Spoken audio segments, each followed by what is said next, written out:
네, 현재 구간 양시장의 움직임 계속해서 지금 코스피에서는 1% 넘는 강세가 나타나고 있고요. 코스닥도 바이오의 강세 영향으로 1.5% 오르고 있습니다. 이 가운데 오늘 조선주는 약간 쉬어가고 있는데요. 저는 항상 조선주가 쉴 때마다 지금이 기회인가? 라는 그런 생각이 들어서 이분께 조선주 하반기 이야기를 듣고 싶어서 저희가 또 이렇게 모셨습니다. 신영증권 리서치센터 엄경아 연구위원 함께합니다. 어서 오십시오. 안녕하세요. 네. 늘 뵐 때마다 바쁘시죠 하는데 최근에도 바쁘시죠? 예, 바빴습니다. 우리 위원님이 바쁘셔야 조선 섹터가 좋은 거잖아요. 그렇죠. 그렇죠. 네. 계속해서 건강관리 잘하시고 네. 앞으로도 쭉 바쁘셨으면 좋겠습니다. 자, 지금 시점에서 이제 조선주를 일단 총정리를 한번 해볼게요. 2분기 뭐 실적이라든지 지금 조선주의 가장 뭐 핫 이슈가 되고 있는 소식이라든지 어떤 부분을 이야기할 수가 있을까요? 최근에 일단 실적 발표를 했습니다. 네. 그래서 저희가 2분기 실적 발표가 될 때 실적 전 움직임은 1분기 실적 시즌이랑 비슷한 움직임이었었고요. 네. 저희가 실적이 좀 좋아질 수 있을 것 같다라는 기대감이 반영되면서 선반영해서 좀 상승을 하다가 1분기 실적 발표 때보다 2분기 실적 발표하고 난 이후에 오히려 실적 발표 이후 주가 강세가 더 과했던 것 같고요. 그래서 실질적으로 저희가 1분기에는 대형 업체들이 흑자 전환을 하는데 성공을 했고, 네. 2분기에는 1분기에 이제 꼴찌 실적을 기록을 했던 현대미포조선마저도 이번에 영업 흑자 전환을 했습니다. 그래서 이제 52주 신고가를 다 기록을 한 상태이고요. 네. 실적이 좋아진 것도 이제 시장의 신뢰도를 많이 불러일으켰지만 저희가 연초에 발표했던 것보다 다 좋은 그 수주 성과를 보이면서 네. 수주와 실적 측면에 있어서 양쪽에 있는 부분을 다 잡은 그런 상황이고 그게 이제 주가에 충분히 반영되고 있다라고 볼 수 있을 것 같습니다. 네. 늘 우리가 실적 발표할 때마다 지금도 실적 좋지만 향후에 우리가 남아있는 수주 잔고가 너무나 많습니다. 이거 배 만들려면 한 3년은 계속 열심히 네, 배만 네. 만들어야 합니다라고 이야기를 하잖아요. 지금 보니까 한 3, 4만 계산을 해도 200조에 육박하다라고 하는데 이게 정말 엄청난 숫자인 거죠. 그렇죠. 네, 네. 저희가 3년이 넘는 수주 잔고를 다 그렇죠. 같이 쌓아놓고 있는 거니까요. 지금 뭐 15년 만이다, 20년 만이다, 슈퍼 사이클 이야기를 하잖아요. 근데 이 슈퍼 사이클을 사실 주가도 어느 정도는 반영을 해 있는 것 같기는 한데 이거 3년치 수주 잔고에 대한 매출이나 영업이익을 다 반영하려면은 아직도 좀 올라갈 룸은 우리가 남아 있다라는 기대감을 여전히 열고 계신 거죠. 저희가 수주 산업이기 때문에 수주 잔고를 베이스로 해서 예전에 받았던 평가 대비 얼마나 받고 있는지를 네네. 비교해 보는 게 이제 가장 좋은 바로미터가 될 텐데요. 네. 실제로 과거에 2007년 조선 슈퍼사이클이라고 할 때 조선 업체들의 주가 고점이 모두 다 PBR 기준으로 5배까지 갔었습니다. 근데 실질적으로 그때는 5년치 수주 잔고를 가지고 있긴 했었어요. 물론 그 수주 잔고가 다 매출로 실현이 되지 못하고 네. 나중에 취소가 된 케이스도 있었지만 네. 그랬기 때문에 그때는 주가가 고점을 형성하고 내려올 때 그 속도가 굉장히 빨랐거든요. 근데 지금은 안정적으로 일단 3년 이상의 수주 잔고를 다 가지고 있는 상황이고 네. 최근에 그 주가가 올랐던 그 고점 기준으로 하면 올해 실적으로는 아마 다 3배를 터치를 하고 내려왔었던 걸로 저희가 알고 있는 상황이지만 저희가 미래 수주 실적을 땡겨와서 밸류에이션을 하는 그러한 성향도 보여야 되기 때문에 네. 그런 거 상으로는 아직까지 저희가 충분히 더 상승 여력이 남아있는 상황이다라고 평가하고 있습니다. 네. 그럼 우리가 항상 이야기하는 뭐 수주 잔고도 이야기하지만 신조선가 지수다. 그리고 그 전체 조선 그 업계의 글로벌 시장 동향에서 우리나라가 차지하는 지금 위상은 어느 정도다라는 것을 항상 평가하면서 상대평가도 하고 절대평가도 하곤 합니다. 그러한 평가 가운데 이제 가격 얘기를 늘 합니다. 신조선가 지수는 계속 지금 우상향인데 이게 앞으로도 더 올라갈 가능성이 또 있다면서요. 저희가 수주 그 선가는 실제로 부동산 가격이 형성되는 그 방식과 거의 동일한데요. 그래요? 아무리 사려고 하는 주체가 싸게 사려고 해도 저는 저걸 1억 불에 사고 싶습니다라고 아무리 얘기를 해도 조선업체에서 나는 1억 불에 팔 생각이 없다라고 네. 하면은 그 가격으로 형성이 되지 않거든요. 배짱 장사할 수 있군요. 저희가 거래가 이루어지지 않으면 부동산은 호가로 형성이 되잖아요. 네, 네. 그래서 이제 아무리 사자는 쪽에서 얘기하는 가격과 팔자는 쪽에서 얘기하는 가격이 만약에 안 맞게 되면 그냥 팔자 쪽의 가격으로 저희가 책정이 되는데 지금 조선 업체들의 그 고간이 굉장히 그득하게 차 있지 그렇죠. 않습니까? 그럼 굳이 저희가 할인을 해서 팔 필요가 없게 되죠. 그렇죠. 그래서 지금 연일 신조 성과가 올라가고 있는 상황이고요. 과거에 실제로 고점을 기록했던 시기는 2008년 9월 5일에서 12일까지 딱 2주간이었었고 네. 191.58포인트까지 상승을 했었는데요.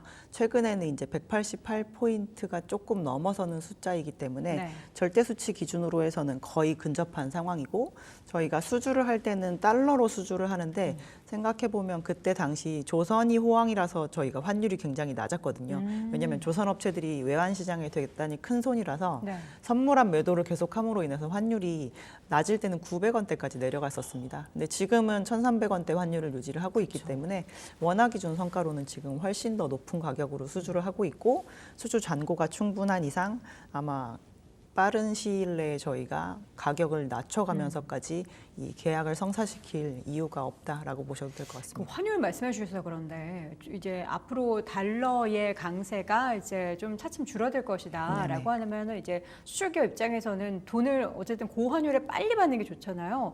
이런 우리가 지금 3년치 수주를 한 거는 돈을 어떻게 나눠서 받습니까? 일단 미리 받은 계약금이 또 있으니까. 저희가 받는 거는 네. 만들 때 실질적으로 받게 되는데요. 네, 네. 계약을 진행할 당시에 환율이 상당히 유리하다라고 판단을 하면 네. 조선 업체들이 지금 현재 환율 기준으로 파생 상품으로 이제 환율을 미리 잡아놓습니다.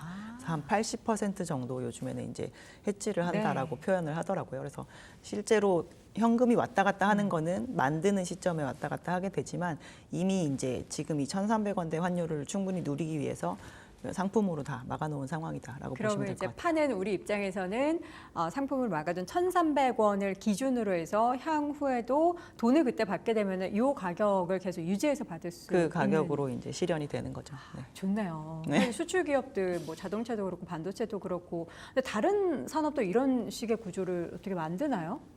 다른 산업은 잘 모르겠지만 죄송합니다. 조선업은 네. 저희가 이제 외부에서 사들이는 재료도 있기 때문에 그렇죠. 자연적인 해지를 위해서 이러한 그 방법을 구사한 거고요. 과거에는 뭐 이보다 해지 비율이 낮았다거나 아니면은 업체들마다 해지에 대한 전략이 조금 다른 부분도 있고 네네. 아예 해지를 하지 않는 업체도 실제로 있었습니다.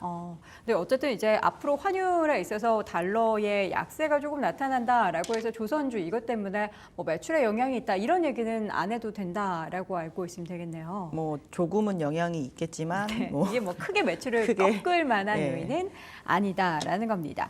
자, 계속해서 조선사들의 이익은 늘어날 수밖에 없는 그런 추세를 보이고 있습니다. 근데 지금 7월에 잠깐 나왔던 데이터가 네. 그 발주 가격이 조금 꺾였다고 하는데 이건 약간 뭐 계절성이나 이런 것들이 좀 있었을까요? 저희가 개별 가격이 조금 꺾이긴 했는데요. 요즘에 발주가 활발하게 나오고 있는 선종은 사실 한국 업체들이 많이 수주하는 선종은 아닙니다.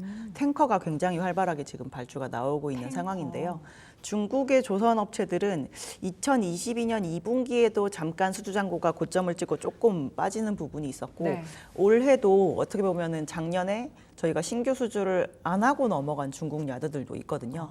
그런 업체들의 경우에는 수주 잔고가 지금 조금씩 줄어 있을 거니까 지금 현재 이루어지는 그 계약상에서 가격이 조금 낮더라도 그 계약을 붙잡는 업체들이 충분히 있을 만한 상황입니다. 그래서 최근 세부 선종들의 가격 중에서 중국이 집중적으로 수주하는 것들은 약간 가격이 빠지는 이벤트도 좀 있었고요. 근데 전체 지수를 건드리지는 않았었다라고 보시면 될 것 같아요. 그럼 여기 마켓시어 부분에 있어서 최근에 우리나라보다 중국이 조금 올라가서 우리나라 마켓시어가 줄어들었다라는 거는 방금 말씀해 주셨던 그 내용 때문인 게 크겠네요.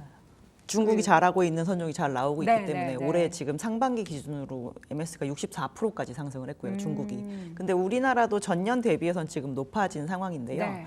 지금 수주 점유율이 굉장히 줄어든 건 일본입니다. 일본이 원래 항상 10%대 정도의 수주 점유율은 그래도 지키는 편이었었는데 네. 올해 상반기는 지금 3%밖에 안 되더라고요. 네. 저탄소 규제 이야기를 항상 조선주 얘기할 때 합니다. 그래서 이제 오래된 선박을 교체할 수밖에 없는 그 교체 수요 시기가 도래했기 때문에 엄청나게 새로운 수주가 이어질 수밖에 없다라는 건데 보통 선박 교체 주기가 뭐 얼마나 되죠? 다 다르겠지만 저희가 평균적으로 감가상각은 회계적으로 한 25년 정도 하고 25년. 예, 그 내용 연수는 보통 30년 정도라고 이야기를 많이 합니다. 그럼 그 교체 수요에 있어서 지금 계속 우리가 수혜를 받고 있는 상황이잖아요. 이런 교체 수요도 이제 한 텀이 지나고 나면은 그게 이제 끝날 텐데 그러한 기간은 어느 정도로 몇 년 정도 남았다고 볼 수 있겠습니까? 이게 생각보다 교체 수요도 요즘에 활발하지는 않은 것이 저희가 교체를 전격적으로 한다고 하면 네. 차가 폐차가 되듯이 폐선이 이루어지면서 뭔가 발주가 나가야 되는데 그렇죠. 요즘 폐선량이 역대 최저입니다. 그래서 시장에서 노후화된 선박도 그냥 돌아다니면서 거기에다 덧붙여서 이제 신규 설비가 필요하다고 판단되는 선사들은 또 신규 발주도 하고 이러한 상황이 지금 혼재되어 있는 상태거든요.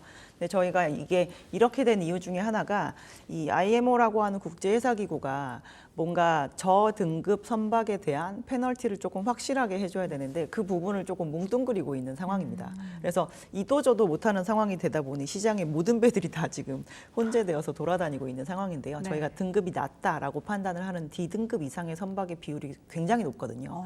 가장 최저 등급은 한 10% 정도 수준인데 이제 이 D등급까지 합치면 몇십 프로가 되는 상황인지라 이것들이 만약에 시장의 교체 수요로 나온다라고 한다면 그냥 교체 수요를 만드는 데만 들어가는 기간이 한 10년 가까이 걸리지 않을까 10년이요? 보고 있습니다. 네. 그러면은 뭐 20년 만에 호황이 지금 우리가 수주잔고로 있는 3년이 아니고 뭐 5년 그리고 더 10년까지 열어둘 수 있을 과거보다 상황이네요. 호황의 강도가 확 좋아지는 것보다는 기간이 길어짐으로 인해서 지속 가능성이 계속. 굉장히 오래 가지 않을까 싶습니다. 그러니까 한 번에 딱 우리가 3년 동안의 호황에 이게 정말 불장을 맞이했다. 조선주 물들어왔다. 지금 당장 노르져야 한다라는 것도 중요하지만 앞으로 그 노후화된 선박 교체 수요가 10년 정도 이어진다면 그에 따른 계속된 이제 우상향에 대해서 네네. 기대를 할 수 있는 그런 구간에 놓였다라는 거고 여기에 플러스 알파로 지금 뭐 트럼프의 당선 가능성이 높아지면서 뭐 중국 때리기를 하기 때문에 우리나라 조선 업계에는 또 긍정적인 영향을 미칠 것이다라는 이야기를 하는데 여기에 대해서는 얼마나 우리가 좀 영향을 받을까요? 사실 일반적인 상선에서는 거의 영향이 없다고 봐야 되고요. 오히려 트럼프의 과거 집권 시기를 생각해 보면 저희가 2018년부터 실제로 무역 분쟁을 불러일으켰고 그렇죠. 그렇게 되면 해상 물동량이 좀 줄게 되거든요. 그래서 그때는 오히려 조선업체의 전방 산업에 해당하는 해운업체들의 환경이 좋아지지 않는 상황이었었는데요. 요즘에 이제 그 저희가 조선 안에서도 방산 관련된 부분은 조금 수혜를 볼 수가 있는 것이 네. 원래 기존에도 뭐 중국으로부터 미국이 군함을 수입해서 쓰던 것은 아니었지만 중국의 그 조선 쪽 해양 쪽 방산 능력이 이제 과거 한 12년 정도를 통틀어서 굉장히 많이 올라온 상황입니다. 그래서 저희가 국방력은 이제 상대방이 키우는 것만큼 레벨을 맞춰서 저희가 그렇죠. 키워야 되는 상황인지라 지금 미국이 대형 군함에 대한 MRO나 아니면은 신조를 하는 거에 있어서의 자체적인 능력이 굉장히 많이 떨어진 상황이거든요. 그래서 중국이 아닌 조선 국가를 찾다 보니 그게 가능한 국가가 지금 한국과 일본밖에 남지 네. 않은 상태가 되었고 그래서 최근에 막 미 해군 장성도 와서 그 야드들을 좀 둘러본다거나 하는 이유 중에 하나가 이제 그러한 것에 대한 그 계약이 좀 이루어질 만한 환경이 많이 조성이 되기 때문이고요. 저희가 봤을 땐 뭐 그러한 측면에 있어서는 충분히 수혜가 되지 않을까라고 보고 있습니다. 그럼 우리나라와 일본 가운데 우리나라를 더 많이 선택을 하는 것은 결국에는 기술력이 우리나라가 훨씬 좋기 때문일까요? 뭐 내수 지금 방산을 워낙 잘하고 있는 부분도 있고요. 네. 2000년대에 일본의 야드들은 대형화를 굉장히 진행하지 않은 측면이 있습니다. 그래서 이렇게 선박 시장의 트렌드를 많이 못 따라왔는데 이제 한국은 그 부분을 계속 그 서포트를 하고 저희가 투자를 진행을 했었기 때문에 실질적으로 물리적인 환경이나 이제 그 인력의 완성도가 높은 사람들이 여전히 많이 있는 그런 부분으로 봤을 때는 한국이 조금 더 유리하다고 볼 수 있습니다. 우리가 항상 조선주 과거에 얘기했을 때 네. 발목 잡혔던 저는 그때 이제 우리 2년 전이었나요? 우리 위원님께서 그 국내에 조선사에 일할 사람이 없다, 노동력이 너무 네네. 부족하다는데 이 부분도 이제 완전히 해소가 된 거죠. 이미 이제 들어와서 교육받고 이제 막 투입된다라는 얘기를 들었는데. 이제 작년에 가장 많이 신규로 뽑았고요. 교육을 시켜서 올해부터 이제 본격적으로 투입이 되고 있습니다. 그래서 이번에 실적이 나올 때도 이제 저희가 그거에 대해서 좀 많이 안정감을 갖게 된 게 네. 작년에는 사람을 뽑아서 교육을 시키느라고 돈은 들었지만 그쵸. 아직 매출은 발생하지 않고 네. 올해는 이제 그분들이 투입이 되어서 실제로 매출이 잘 발생을 하고 있어서 올해 1분기와 2분기 실적에서의 가장 긍정적인 부분은 조선업체들이 원래 계획했던 늘어나는 매출에 대한 그 부분을 잘 맞추고 있다는 것이거든요. 그래서 올해까지는 추가 증원은 있을 것이지만 네. 작년에 뽑았던 인원보다 인원은 좀 줄게 되고요. 내년에는 이제 내년부터는 아마 저희가 양적인 성장은 이제 중단하게 될 것으로 보이기 때문에 전반적으로 조선업계에 이제 생각했었던 그 인력난에 대한 부분은 작년이 고비였고 잘 넘어갔다라고 보시면 될 것 같습니다. 발목을 잡았던 요인들도 해소가 됐다라는 또 시원한 얘기를 들어봤습니다. 사실 우리가 조선주 얘기하면서 과거에 조선주 올랐을 때는 기자재 종목들도 함께 네. 좀 좋았는데 최근에는 기자재 종목들이 좀 많이 주목을 못 받은 것 같아요. 근데 기자재 종목들이 저점 대비해서 주가가 오른 걸로 치면 아마 지금 굉장히 가장 많이 많이? 올랐을 네. 거고요. 그리고 조선 업체들은 밸류에이션이 과거 고점을 아직 터치를 하지 못했는데 기자재 업체들 같은 경우는 지금이 제일 비싼 업체들도 있습니다. 그 이유 중에 하나가 네. 조선 업체보다 기자재 업체들이 훨씬 힘들었거든요. 그래서 굉장히 많이 없어지기도 하고 네. 그 사이에 이제 자본이 많이 이제 깎인다거나 이런 상황이 되어서 회사 자체가 이제 재무적인 역량이 굉장히 줄어들어 있었는데 이제 턴어라운드를 하다 보니까 주가가 조금만 올라도 이제 굉장히 비싼 주식이 되어 있었는데요. 덕분에 저희가 구조조정을 많이 당했으니까 조선 업체들이 옛날만큼 배를 만들지 않아도 그 개별 기자재 업체들이 예전보다 그 기자재 시장에서의 마켓 시어가 굉장히 올라온 상황이거든요. 그래서 레버리지 효과는 훨씬 더, 배타는 훨씬 네. 더 크다. 근데 그 상황은 앞으로도 이어질 것이다라고 보셔도 될 것 같아요. 이게 쓰디쓴 뭔가 이제 업체가 사라져가지고 마켓이 커졌다라는 네, 것 네. 자체가 어쨌든 잘 버텨낸 그 기업들은 그만큼 내실이 좀 탄탄하다라고 볼 수도 있기 네네. 때문에 그런 관련된 기업들을 이제 물론 저점 대비해서는 올라왔지만 앞으로도 그 마켓 쉐어가 커진 만큼 매출의 증가율도 기대해 볼 수 있을 텐데 그러면 이제 관련해서 저희가 또 조선이나 기자재의 탑픽 기업들을 좀 몇 가지 꼽아보도록 하겠습니다. 조선주에서는 어떤 기업을 탑픽으로 꼽으십니까? 저희 조선주 중에서는 HD 한국조선해양 추천해 드리고 있고요. 네. 종속 기업인 HD 현대사모의 실적이 앞으로 실적 발표가 나올 때도 매번 제일 부각되는 숫자를 보일 것으로 보이기 때문에 그리고 이 HD 현대그룹 내에서의 주주 환원 정책에 있어서 HD 한국조선해양의 역할이 굉장히 중요합니다. 네. 그래서 저희가 실적이 턴어라운드 하는 거에 의한 주가 상승도 기대해 볼 수 있지만 네. 아마 배당 수입에 대한 기대감도 높이실 수 있을 것이기 때문에 성장성과 안정성을 둘 다 가져갈 수 있다라는 측면에서 좀 추천을 드리고요. 여전히 또 중간 지주 회사이다 보니 밸류에이션도 가장 쌉니다. 네. 그리고 현재 업황이 조금 뒤늦게 따라 올라가고 있는 상황이지만 네. 그런 것 때문에 상대적으로 이제 밸류에이션이 좀 낮아져 있는 현대 미포조선도 올해는 좀 지켜보시면 괜찮지 않을까 싶습니다. 기자재 쪽에서는요? 기자재 쪽에서는 저희가 최근에 탑픽을 좀 변경을 했는데요. 원래는 엔진 회사 중에서 이제 HD 현대중공업 그 그룹으로 들어가게 되는 이제 STX 중공업을 추천을 드렸었는데요. 네. 한 저점 저희가 추천 드렸던 데 당시에서 최근에 주가 오른 게 한 3배 가까이 올랐더라고요. 그래서 이제 그 재료 소멸로 인해서 네. 저희가 이제 지금은 많이 올라간 기자재주보다 조금 덜 오른 업체를 찾아보자라는 의미에서 피팅 업체를 좀 다시 볼 때가 되었다라고 네. 생각이 되었고요. 그래서 성광밴드 추천해드리고 성광밴드나 태광 같은 그런 피팅 업체들은 조선 업체에 대한 노출도는 조금 낮은 편입니다. 네. 그래서 조선에 대한 노출도가 굉장히 높은 기자재를 조금 찾으신다라고 하시면 오리엔탈 전공 같은 업체도 한번 보시는 것도 괜찮을 것 같습니다. 네, 조선 섹터 안에서 또 기자재 섹터 안에서 각각 두 종목씩 저희가 탑픽을 또 들어봤습니다. 지금까지 조선의 국모 신영증권 리서치센터 엄경아 연구위원 함께했습니다. 고맙습니다. 감사합니다. 자, 판을 읽어라. 저는 내일 이 시간에 다시 돌아오겠습니다.